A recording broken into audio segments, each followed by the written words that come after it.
오늘 시편 42편 말씀을 같이 나눌 텐데, 이 시편 42편은 보니까 이 고라자손의 시라고 되어 있어요. 고라자손.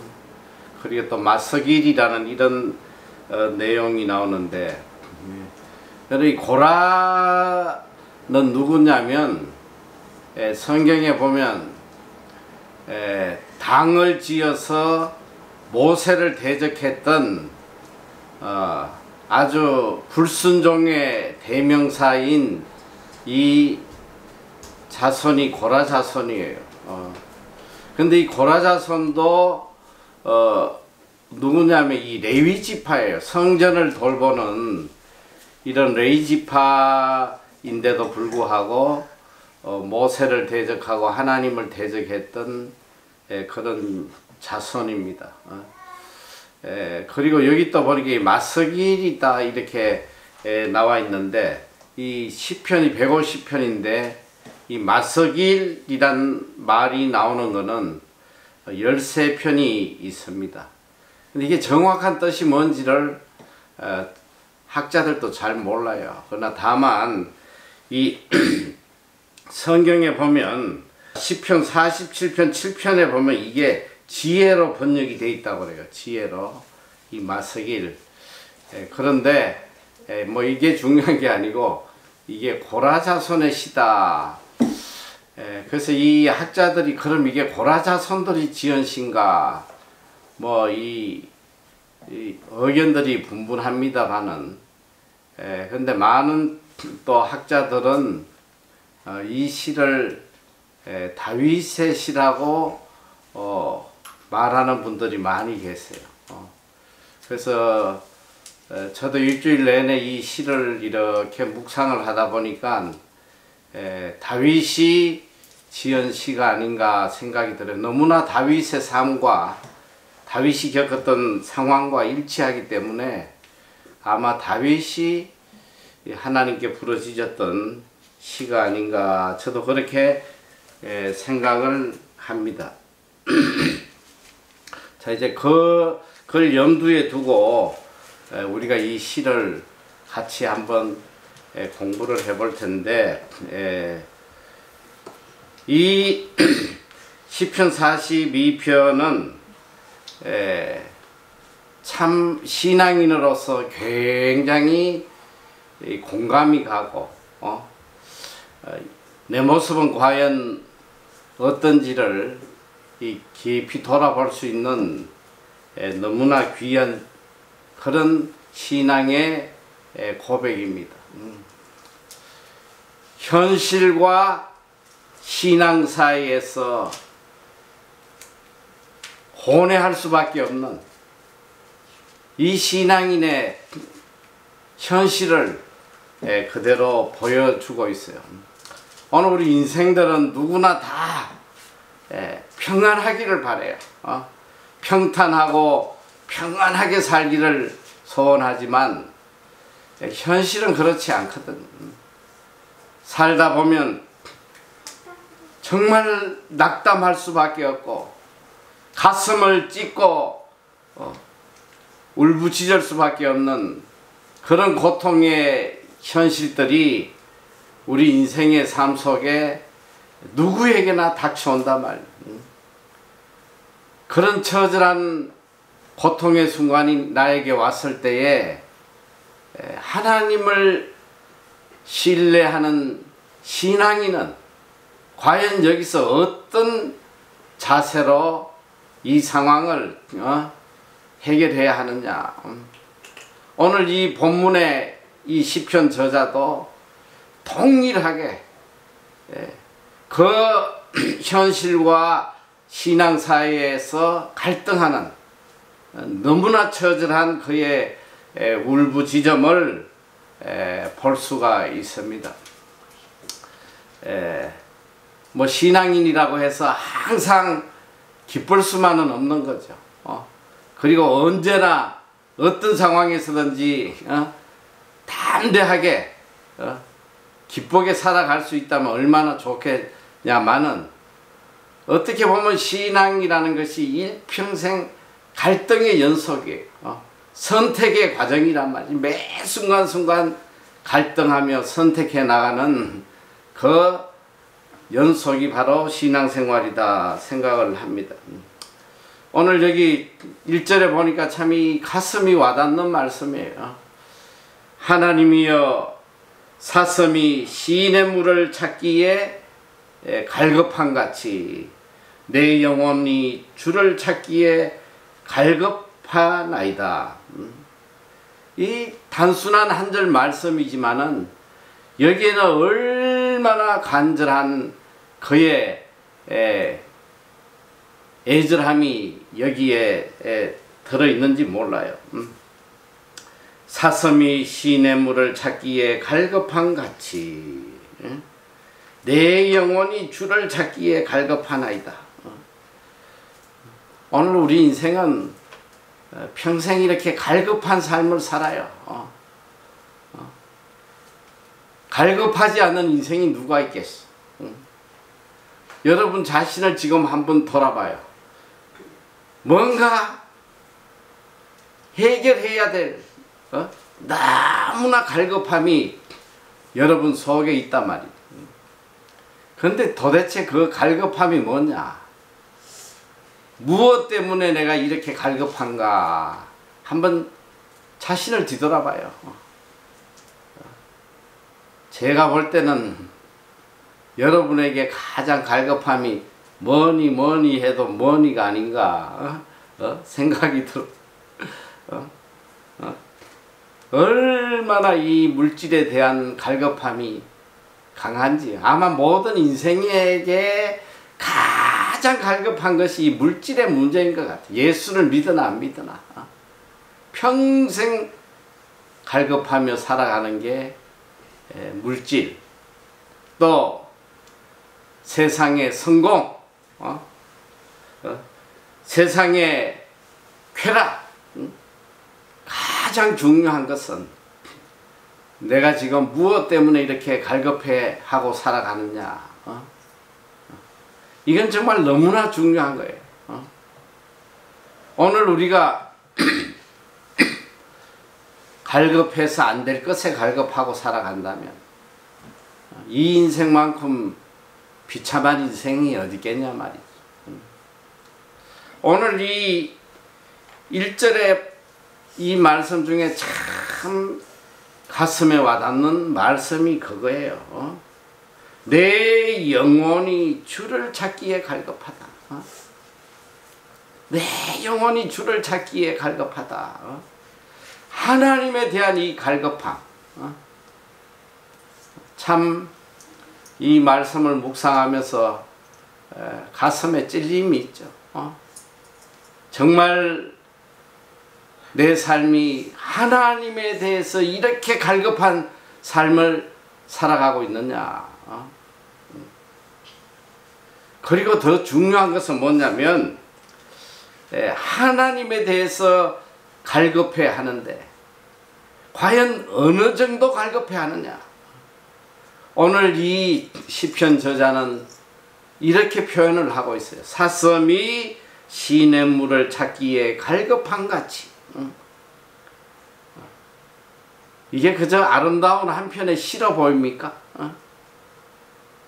사슴이 갈급하여 시냇물을 찾은 같이. 이건 뭐냐면 사슴에게 있어서 이 물이라는 것은 생사가 달린 문제, 삶과 죽음의 문제란 말이에요. 사슴은 물을 찾지 못하면 죽는 거예요. 생명을 걸고 간절하게 찾아 헤매는. 오늘 이 저자는 내 영혼이 이렇게 사슴이 물을 찾아 갈급해하는 것 같이 주를 찾기에 갈급하다. 정말 하나님을 향하여 이렇게 갈급함이 있냐 이거지. 그러니까 이게 갈급함이 한편으로 보면 이것이 불행이고 아픔이고 어떻게 보면 우리 인생에 오지 않았으면 하는 그런 것이지만 또 한편으로 이렇게 영적으로 이 상황을 바라보면 이 갈급함이 얼마나 큰 은혜인지 몰라. 이 갈급함, 이 갈급함이 없는 인생은 죽은 인생이란 말이야. 특히 하나님을 향한 갈급함이 없는 인생이라는 건 이거는 소망이 없는 인생이에요. 오늘 우리에게 매 순간순간 하나님을 향한 이 갈급함이 차고 넘쳐야 된단 말이에요. 그런데 문제는 이 갈급함이 언제 오느냐. 풍요할 때는 갈급함이 없어요. 모든 것이 다 평안할 때는 갈급함이 없단 말이에요. 이 갈급함은 고통의 환경에서 내가 반드시 해결하지 않으면 안 될 그런 처절한 환경 속에서 오는 것이 갈급함입니다. 이 갈급함이 주는 은혜, 이건 어마어마하게 큰 거야. 이 갈급함은 정말 내 힘으로 내 능력으로 해결할 수 없는 그런 처절한 상황을 의미하는데 이 갈급한 상황이 와야지만 이 갈급을 해결해 보려고 발부둥을 친단 말이에요. 오늘 하나님께서 우리에게 늘 평안함과 풍요함을 주신다면 하나님에 대한 갈급함을 가질 인간이 없어요. 등 따시고 배부른데 누가 그렇게 간절하게 하나님을 찾고 갈급해 하냐 이 소리야. 어떤 때에 가장 하나님과 가까워지느냐. 내 인생이 가장 처절할 때, 내 힘으로 도저히 해결할 수 없는 이 갈급함이 나를 지배할 때에 비로소 하나님과 가장 가까워지는 것. 그래서 이 하나님을 향한 갈급함이 없는 인생, 이것만큼 비참하고 불행한 인생이 없단 말이죠. 등 따시고 배부르면 하나님에 대한 갈급함이 없어. 이 인생만큼 비참하고 불행한 인생이 없단 말이야. 오늘 우리는 모두 다 평안과 풍요를 원하지만 정작 우리에게 가장 복되고 귀한 시간은 이 갈급한 시간, 정말 해결하지 않으면 죽을 수밖에 없는 그런 처절한 상황이 우리에게 가장 복된 시간이라는. 오늘 이 시편 저자는 하나님이여 사슴이 시냇물을 찾기에 갈급한 같이 내 영혼이 주를 찾기에 갈급함. 이 참 감동이 오는 게 뭐냐.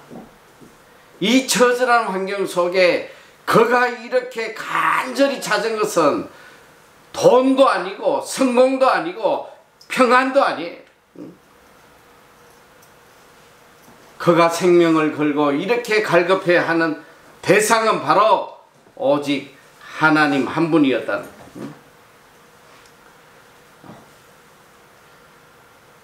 그가 이렇게 갈급할 수밖에 없었던 이유가 뭐냐. 오늘 이 42편 말씀을 보니까 그가 도저히 견딜 수 없는 그런 고통의 환경이 왔기 때문에 그는 하나님 앞에 이렇게 갈급해 하고 있습니다. 자, 3절에 보니까 사람들이 종일 내게 하는 말이 내 하나님이 어디 있느냐? 하나님 믿는 걸 비방하고 조롱하고. 자, 여기 내 하나님이 어디 있느냐? 적어도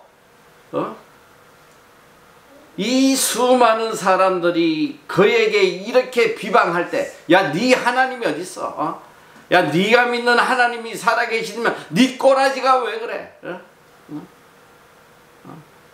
너 하나님 살아있으면 왜 이런 고통을 당하는 거야? 지금 이 고통, 이 처절한 환경도 너무 괴로운데 정말 내 가슴을 찌르는 고통이 뭐냐면 하나님을 비방하는 거야. 너 예수 믿는다고 그렇게 설쳐대더니 야, 네 하나님이 어디 있어? 하나님 믿는 인간이 왜 꼬라지가 그 모양이야? 정말 견디기 어려운 고통의 환경이 그에게 왔단 말이야. 어느 정도 고통스러웠냐면 내 눈물이 주야로 내 음식이 되었도다. 내 눈물이 주야로 내 음식이 되었다. 여러분, 이런 고통을 겪어본 적이 있어요? 음식이 내 눈물이 될 만큼 그런 고통을 겪어본 적이 있냐 말이에요.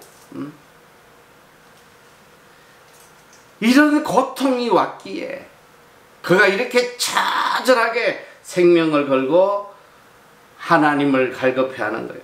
자, 또 9절에 보니까 내 반석이신 하나님께 말하기를, 내 반석이신 하나님, 한때는 내 삶 속에 내 반석이 되었던 하나님, 정말 나의 힘이요, 나의 도움이 되시고 내가 의지할 유일한 그런 내 편이 되셨던, 이 반석 되셨던 하나님이 지금 이 상황이 어때요? 내가 그렇게 의지하고 나에게 힘이 됐던 하나님이 어찌하여 나를 잊으셨나?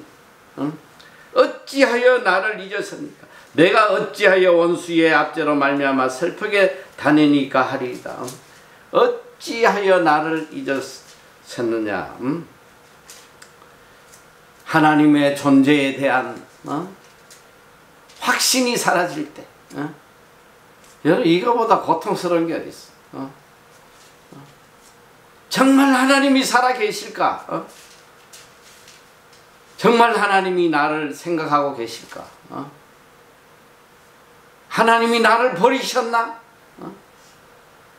하나님으로부터 버림받은 것 같은 이 처절한 상황, 이거 참 견디기 어렵죠. 여러분, 우리가 인간관계에도 그렇잖아. 이 남녀간에 참 뜨겁게 사랑하다가 내 애인이 말이지, 나를 잊어간다고 생각하면 예전 같지 않아. 나를 그렇게 사랑하고 애껴주고 생명을 다 줄 것처럼 맹세하고 그러던 인간이 어느 날부터 전화도 안 받고 나를 피하고 나를 잊어가고 있다고 생각하면 이건 미치는 거예요.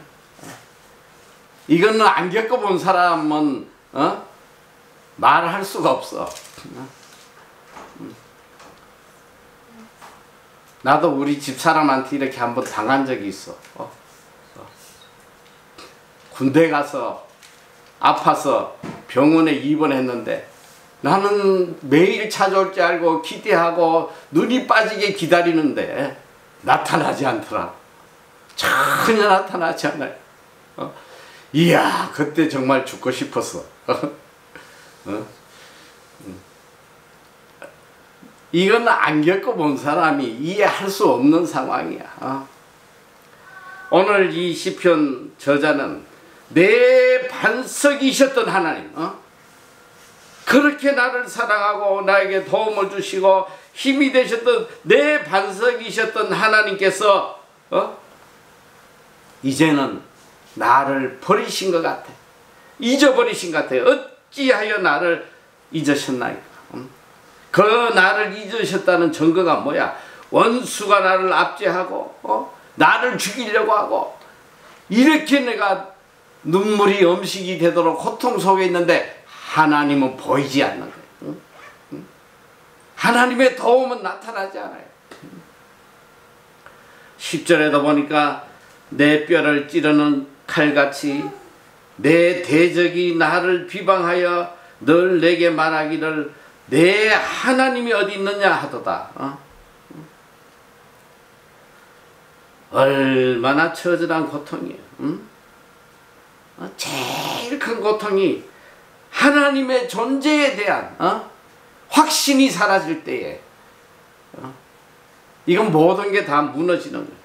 한 줄기의 소망도 보이지 않는 이 깜깜한 상황, 이제는 모든 것이 끝이라고 여겨지는 그 절박한 상황, 불러도 응답 없는 메아리 같은 이런 처절한 상황에 다다를 때에 과연 이 순간에 우리가 어떻게 이걸 이겨내고 갈 수 있느냐 이 소리예요.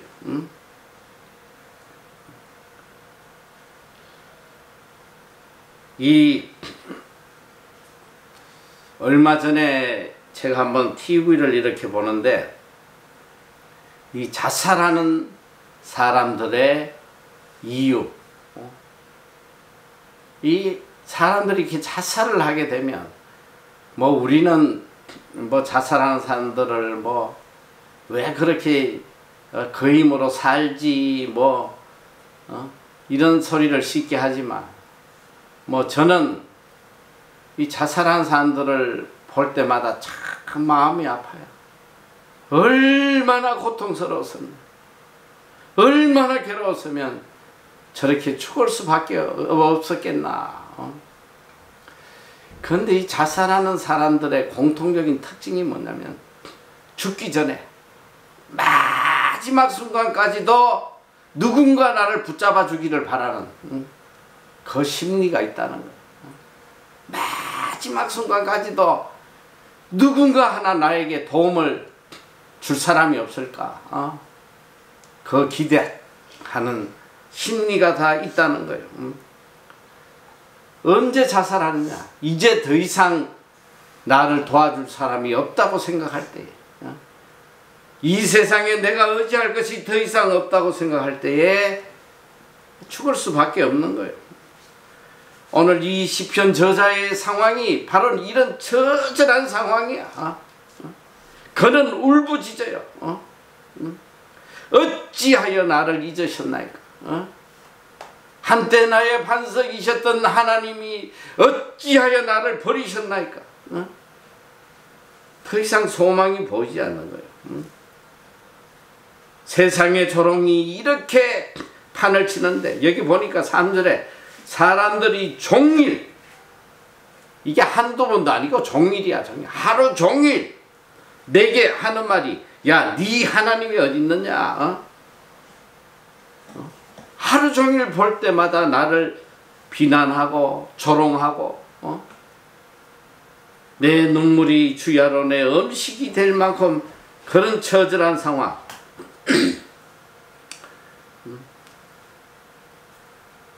하나님의 도움이 전혀 나타나지 않는 이 처절한 상황. 여러분 참 견디기 어려운 상황이에요.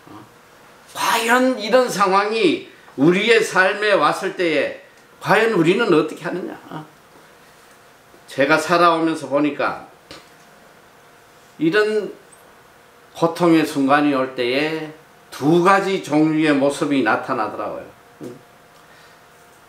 하나님을 믿었던 사람들 중에 더 두 가지 모습이 나타나요. 자, 첫째는 하나님을 떠나는 사람이에요.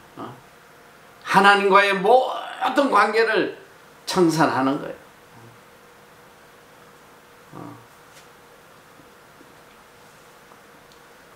제가 예전에도 간증한 적이 있는 것 같은데 우리 학교에 그 중학생 하나가 유학을 왔는데 애를 6개월 전에 먼저 보내고 그 두 부부가 이제 가족을 데리고 이민을 왔어. 그런데 그 아버지가 대한항공의 기장이에요. 그 가족을 놔두고 바로 비행을 나갔다가 그만 괌에서 추락을 해서 그때 참 사망하는 그런 충격적인 사건이 있었습니다. 그 사건 이후로 그 가족들의 문제를 해결해 주느라고 한 달을 매일 쫓아다니면서 여러 가지 문제들을 해결해 줬는데, 문제는 뭐냐, 이 두 부부가 굉장히 하나님을 열심히 믿었어. 공군에서 얼마나 군교회를 섬기고 열심히 믿었어. 근데 그 여자 집사님이 저에게 하는 말이 그거예요. 정말 하나님이 살아계시면 어떻게 나에게 이렇게 할 수 있냐. 정말 하나님이 살아계신다면 어떻게 나에게 이런 일이 있을 수 있냐. 그리고 교회를 안 다녀. 자식들도 교회 못 나가게 다 하고 말. 완전히 하나님으로부터 돌아섭니다. 성경에도 그런 예가 있잖아요. 욥기 2장 9절에 보면 욥이 이런 고통을 당할 때에 그 아내가 이렇게 이야기를 해요. 그의 아내가 그에게 이르되 당신이 그래도 자기의 온전함을 굳게 지키느냐? 하나님을 욕하고 죽어라. 야, 당신이 그렇게 신뢰하고 믿는 하나님이 아직도 살아 계신다고 믿어? 야, 욕하고 죽어. 하나님을 욕하고 죽으라는 거예요. 이 처절한 상황에서 이렇게 반응하는 사람이 있는가 하면 또 오늘 시편 저자처럼 다 하나님을 울부짖고 하나님께 매달리는 이런 믿음의 사람이 있는 거예요. 오늘 저는 이 말씀을 보면서 참 이 고뇌하는 한 신앙인의 모습, 신앙과 현실에서 오는 그 괴리감, 그 속에서 고뇌하는 한 신앙인의 모습을 보게 됩니다. 그게 바로 오늘 우리들의 모습이에요. 오늘 이 42편 전체에 보면 분명하게 두 가지의 모습이 나타나고 있어. 그리고 여기서 내 속에 있는 두 가지의 자아, 한 자아가 다른 한 자아를 계속 책망하는, 어떻게든 일어서도록 그를 책망하는 그런 모습이 나옵니다. 여러분, 오늘 우리 속에는 늘 두 가지의 사람이 싸우고 있는 거예요. 성경도 그걸 우리에게 이야기를 하고 있어요. 옛사람과 새사람. 어떻게 보면 이 신앙생활이라는 것이 죽는 날까지 이 두 자아의 싸움이에요. 옛사람과 새사람의 싸움. 이 옛사람은 뭐냐? 환경에 속한 사람이에요. 환경만 바라보는 사람. 이 새사람은 하나님께 속한 사람이에요. 하나님만 바라보는 사람이에요. 현실과 신앙 사이에서 신앙 주도적 사람과 현실 주도적 사람, 이 둘의 싸움인데, 오늘 이 시편 저자도 끝없이 싸움을 하고 있는 걸 보고 있습니다. 옛 사람이 나를 주장할 때 그는 낭망할 수밖에 없어요. 절망할 수밖에 없고 좌절할 수밖에 없어요. 그의 고백이에요. 옛 사람이 주도적으로 나를 이끌 때, 옛 사람은 끝없이 환경을 보면서 두려워하고 낭망하고 한탄하는 모습입니다. 9절에 내 반석이신 하나님께 말하기를 어찌하여 나를 잊으셨나이까? 내가 어찌하여 원수의 압제로 말미암아 슬프게 다니니까 하리다. 이 옛사람 속에서 나오는 탄식이에요. 하나님을 바라보지 못하고 환경을 바라볼 때에 이런 탄식이 나올 수밖에 없는 거예요. 10절에 내 뼈를 찌르는 칼같이 내 대적이 나를 비방하여 늘 내게 말하기를 내 하나님이 어디 있느냐 하도다. 죽을 맛이에요. 모든 게 견딜 수 없는 고통으로 다가올 수밖에 없단 말이에요. 그러나 여기에 또 한편에 하나님만을 바라보는 또 다른 나의 모습, 이 세 사람,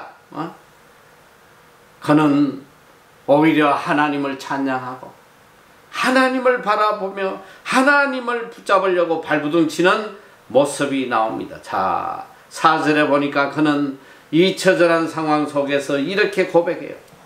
내가 전에 성의를 지키는 무리와 동행하여 기쁨과 감사의 소리를 내며 그들을 하나님의 집으로 인도하였더니 이제 이 일을 기억하고 내 마음이 상하는도다. 내 삶을 뒤돌아봤더니 야, 내가 예전에 성의를 지키는 하나님 앞에 가서 무리들과 함께 하나님을 찬양하고 하나님께 예배드리던 그 순간이 얼마나 기쁘고 감사했던가. 그때를 생각하면 막 가슴이 벅차오르고 기쁨과 감사가 쏟아져 나온다는 거예요. 자, 이 5절에 보니까 이 내 속의 세 사람이 이 옛사람을 책망하는 장면이 나옵니다. 오늘 성경에 5절, 6절, 11절에 이 낭망하는 내 자아를 책망하는 또 다른 나, 내 영혼아, 내가 어찌하여 낙심하며 어찌하여 내 속에서 불안해하는가. 너는 하나님께 소망을 두라. 그가 나타나 도우심으로 말미암아 내가 여전히 찬송하리로다.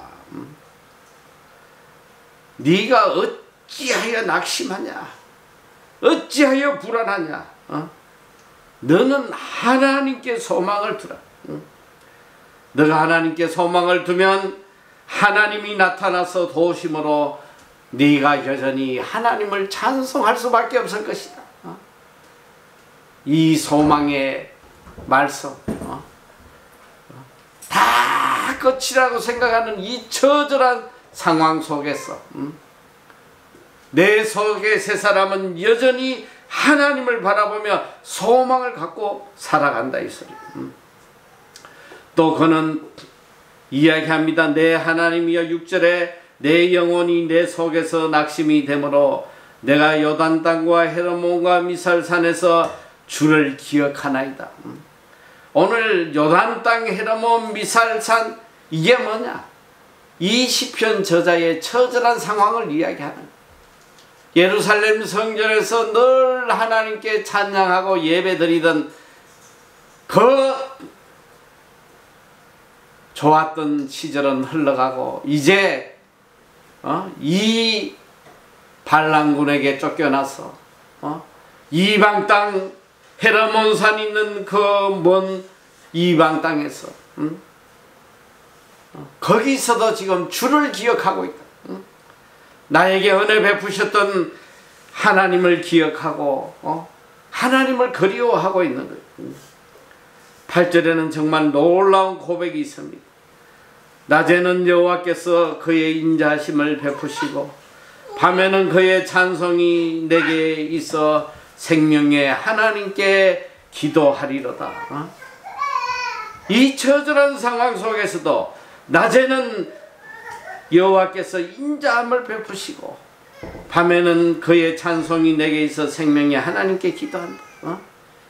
지금도 나와 함께 역사하시는 하나님의 놀라운 사랑과 그 은혜를 지금 기억하고 하나님을 찬양할 수밖에 없는 그 고백을 하고 있는 거예요. 하나님께 소망을 두고 살아가는 삶, 어떤 상황 속에서도 그 장소가 어느 곳이든 그는 여전히 하나님의 도우심을 느끼며 하나님을 찬양하는 삶을 살아간다는 것이. 그리고 7절에 보니까 주의 폭포 소리에 깊은 바다가 서로 부르며 주의 모든 파도와 물결이 나를 휩쓸었다. 지금 이 처절한 상황 속에 한 줄기의 소망도 보이지 않는 상황이지만 이 상황 속에도 여전히 폭포수 같은 하나님의 은혜가 내 삶을 감싸고 있다는 걸 이렇게 표현하고 있는 거예요. 낮이나 밤이나 하나님의 인자심이 언제나 나와 함께 하시며 나로 하여금 하나님께 찬송하고 기도하게 하는 이 은혜를 그는 고백하고 있어요. 여러분, 환경이 중요한 게 아니에요. 과연 내가 어떤 주도적 삶을 살아가느냐, 하나님만을 바라보는 새 사람으로 살아가느냐, 환경을 바라보고 단식하는 옛 사람으로 살아가느냐, 여기에 엄청난 차이가 있는 거예요. 세계 2차 대전 때 폴란드 아우슈비츠에서 60만 명의 이스라엘 민족이 비참하게 죽어갔어요. 그들은 그 순간에 하나님을 향해서 눈물로 울부짖습니다. 하나님은 도대체 어디 계십니까? 하나님은 정말 살아 계십니까? 하나님을 원망하고 하나님께 울부짖고 왜 우리에게 이런 고난을 주시는지 탄식하다 죽어갔어요. 그런데 전쟁이 끝나고 연합군이 수용소를 탈환하고 이 지하 감옥 벽에 서인 글을 보고 충격을 받은 거예요. 그 벽에는 이런 글귀가 새어져 있습니다. 그 크신 하나님의 사랑 말로도 형용 못하네. 하나님은 여기에 계십니다. 그 크신 하나님의 사랑 말로도 형용할 수 없어. 하나님은 지금 여기에 우리와 함께 계신다는 거예요. 이게 믿음의 사람의 고백이란 말이에요. 어떤 상황 속에서도 오늘 이 본문에 울부짖었던 이 시편 저자의 이 간절한 이 탄식, 하나님이여 사슴이 시냇물을 찾기에 갈급한같이 내 영혼이 주를 찾기에 갈급하다.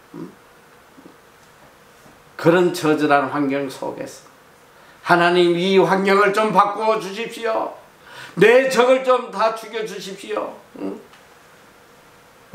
좀 더 좋은 환경으로 나를 이끌어 가 주십시오. 그런 간절한 기도가 아니었어. 그의 간절한 바람은 딱 한 가지예요.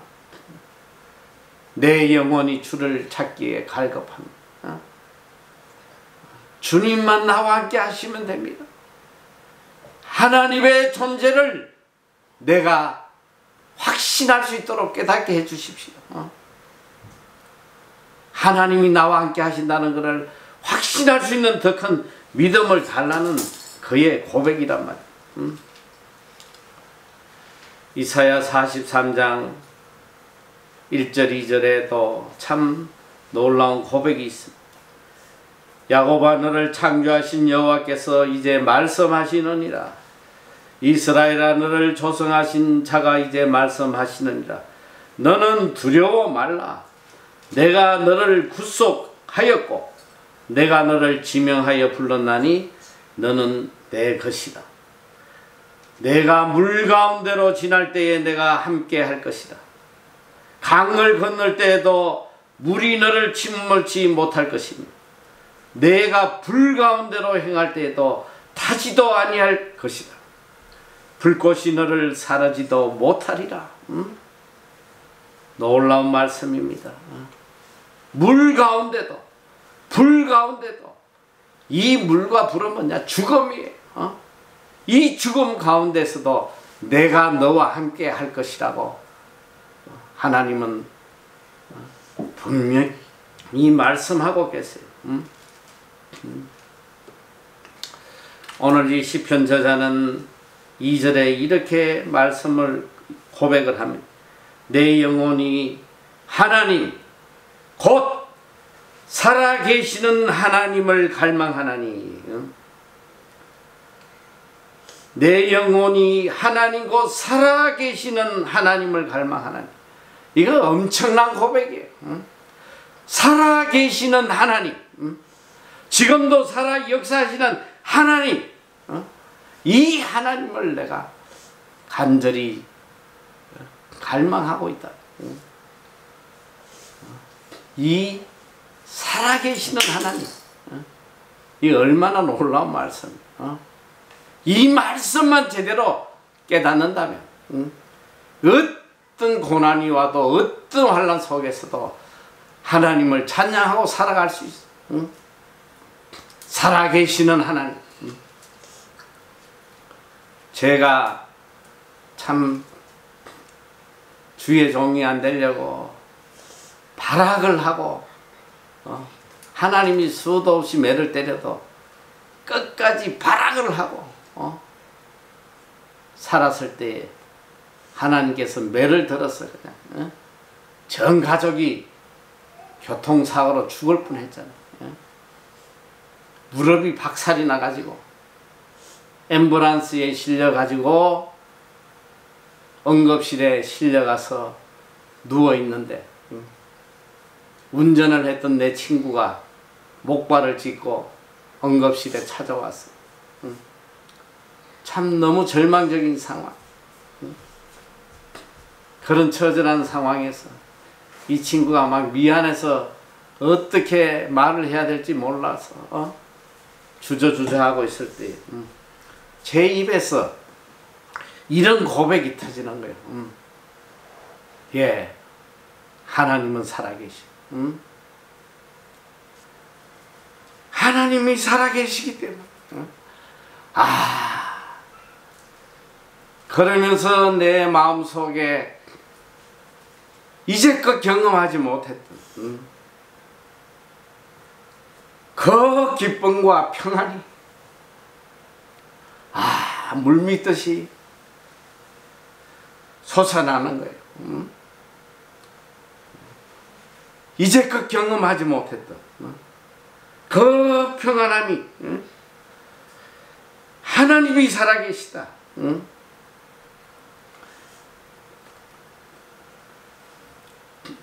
이 한마디의 고백이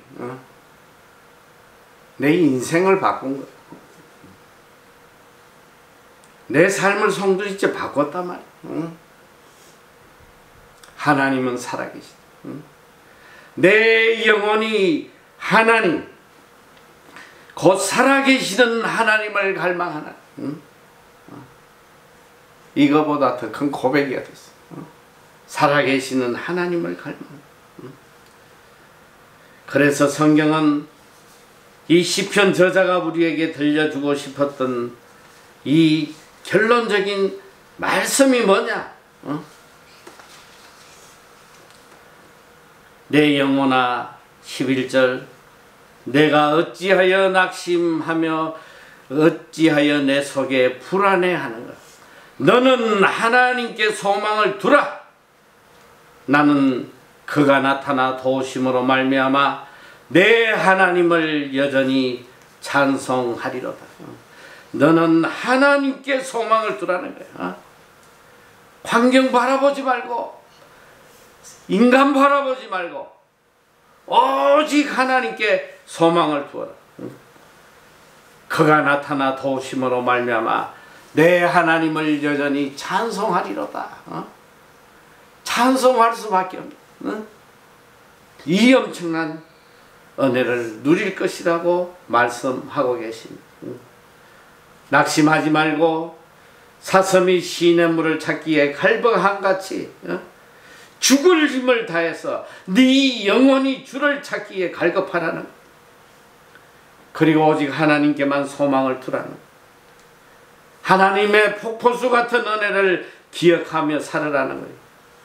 지금도 역사하시는 하나님의 인자하심을 깨닫고 찬송과 기도해라. 이것이 우리에게 들려주는 시편 저자의 메시지예요. 이사야 40장 31절에도 보니까 오직 여호와를 앙망하는 자는 새 힘을 얻으리니 독수리의 날개치며 올라간 같을 것이요 다른 박질하여도 곤비치 아니하겠고 걸어가도 피곤치 아니하리로다. 오직 여호와를 앙망하는 자는, 이게 뭐예요? 오직 여호와를 바라보는 자, 오직 여호와를 소망하는 자는 환경을 초월하여 독수리 날개치며 올라가듯이 다른 박질할 것이요 곤비치 아니할 것이요 피곤치 아니할 것이요 세상을 이기고 죄악을 이기고 환경을 이길 수 있는 힘과 능력을 하나님께서 주시겠다고 약속하시는 거예요. 내 영혼아, 내가 어찌하여 낙심하며 어찌하여 내 속에서 불안해하는가. 너는 하나님께 소망을 두라. 나는 그가 나타나 도우심으로 말미암아 내 하나님을 여전히 찬송하리로다. 이것이 오늘 여러분의 고백이 다 되시기를 축원합니다.